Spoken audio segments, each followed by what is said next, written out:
I mean, you know, well, I'm saying because a lot of singers just go kung, kung, kung, kung, kung, and they forget, you know, I'm actually singing a phrase here.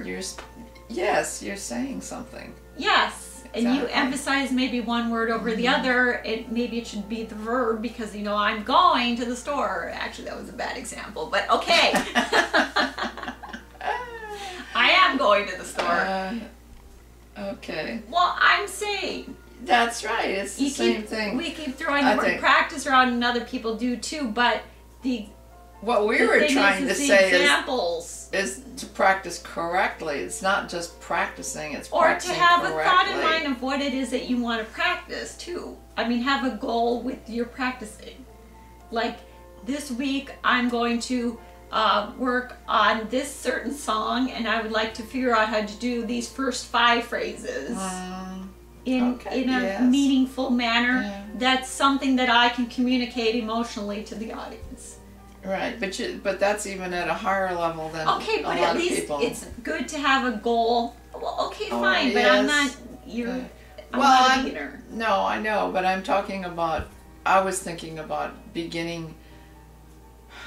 Younger people when they're practicing, like it's hard to get a child like Jackie or some young person to sit there and practice like that. But if they would do it, if you could get them to do it for a few times till they start listening to the sound, maybe they would enjoy it more. Possibly be, well, and that's why that's why Suzuki is good.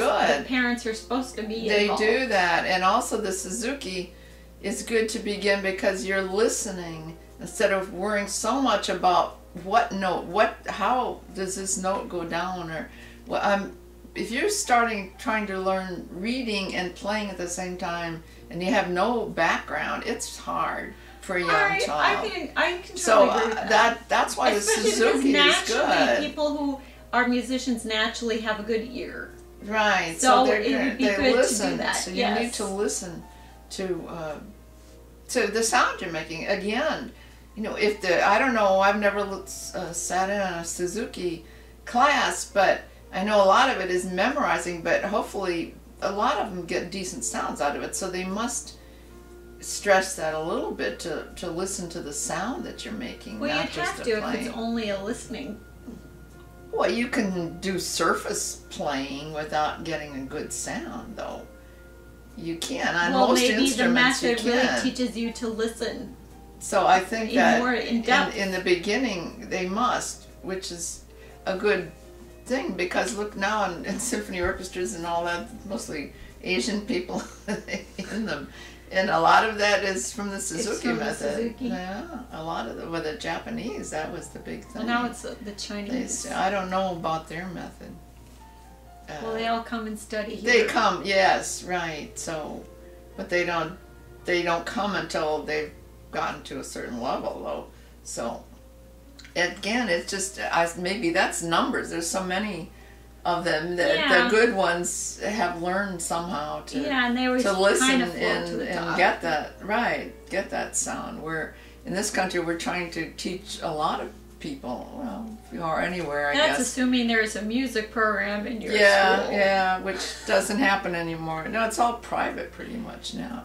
I don't think you have to have money to be in music, to get into it, and you have to have the parents be interested in it. And that, again, if they don't hear a nice sound coming out of you when you're practicing, they're not going to continue to encourage you to go ahead and do something. Unless the child has this innate here and there to want to do it. I saw Anna sent me a link to some 6-year-old kid that he does it all by ear, playing things. He was on Jay Leno's show and they had that on. I suppose it was YouTube or something. But he was of Russian background, but his parents are here. So his parents heard him doodling around at a young age, and then violin or no, piano. It wasn't doodling. He actually heard something. He said he heard it on the Baby Einstein records, a little Mozart thing, and he sat down and played it at the piano.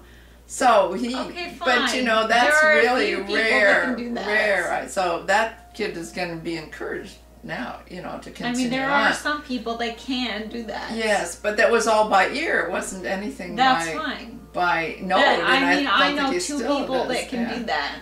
Yeah. Who? Sean. Oh. He can do that. And David Gitterman, who used to play for our Shabbat sisters. Yeah. He never used music. And he would just sit there and go. Yeah. Yeah. I mean, there are some people that can do that. That's right. Yes. They hear one thing and they got the whole thing, and that they have the ability to transfer it to their to their know where the fingers. notes are. I could never do that. I've tried. Well, I can't do it either, but it's hard. I mean, but you People can learn a little bit, because when I was taking harpsichord, and we had to do figured basses and stuff like that. I mean, you have to sit there and do that on your own. You can figure out what the chords are, and you can kind of practice in that. Yeah, but when you're given something that you've never seen before, you can, if you've practiced enough, you can do it. But it's practicing. That's right. It's all practicing. With that, it's where it gets mathematical, because the figured bass. Yes. I mean, it's essentially all mathematics. Yeah. And you have to, well, it is. Yeah, you have to memorize chord progressions and that type of thing. Yeah, but too, I mean, so. if it says 6/4 and you know there's a 6th and 4th, I mean, that's all. But yes, you have to practice that too. But it. So I was kind of petrified at first, because I thought, how on earth do you do this? Not being the greatest keyboardist, but then I was practicing on the harpsichord every day. Yes. But I liked the sound of the harpsichord, so it was fun to play, and it had the two keyboards, so I always like to just play the two because they're cool. Or pull out the different stops, so you know you get the different sounds. Yeah, that's another thing. A person has an innate sound in their head. They just do. Yeah, how you like the organ. If you don't find the right instrument, you're not going to be interested in practicing or continuing with it. Yeah. And I don't know how you actually, I mean, the viola for me was the right instrument. The violin wasn't, even though, I studied it. But it's like you have some sound. Well, that's how I switched to mezzo, even though some will dispute it, but I will disagree with them. But the mezzo was totally right for me, and part of it was because I could hear the inner voices. Sound, And I could hear your viola sound, which I guess affected me as a child. Could be, right. Because it was a deeper middle sound. Yeah. So that's, am I going to fall off of here? Who knows? She's falling on the floor. Miss Goofy, that's mine. So anyway, that's another thing. If you practice and try and get a decent sound, you will know if that's the correct instrument for you. Well, plus, and if you enjoy that sound, like, I'm really crazy about the human voice. Yeah. Then I would want to practice more and listen to go to concerts and operas and stuff to hear the voice. Yeah, okay. Well, no, I'm serious. I agree. It makes a huge difference, because even though I like the violin and a few of the other instruments, I'm not as crazy about them as I am about the human voice. Yes, right.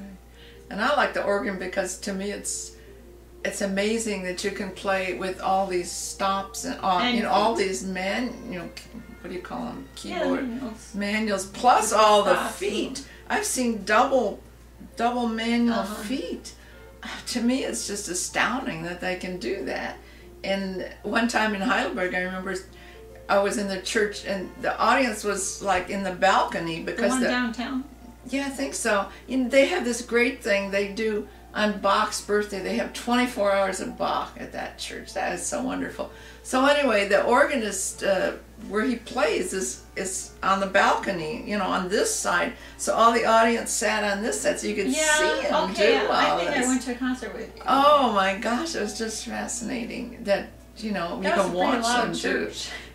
Well, all churches are loud over there. But that one seemed especially loud. Yeah. One little sound was like. Well, that's a different texture material that they have in it. And the other organ thing was so great was in Salzburg, in Mozart's church.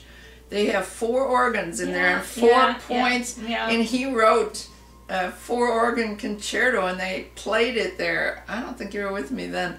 It was just fascinating. We went because there were at least 2 of them playing. Yeah, that was just astounding because the sound that the organ gets, it's everything. And these big organs, they have everything in them. But again, an organ is like the voice. You got to get used to it. It's like opera or something. You have to learn about it, or you have to teach yourself. It's not something you can pick up usually as a young person to enjoy it. I mean, and to to appreciate it.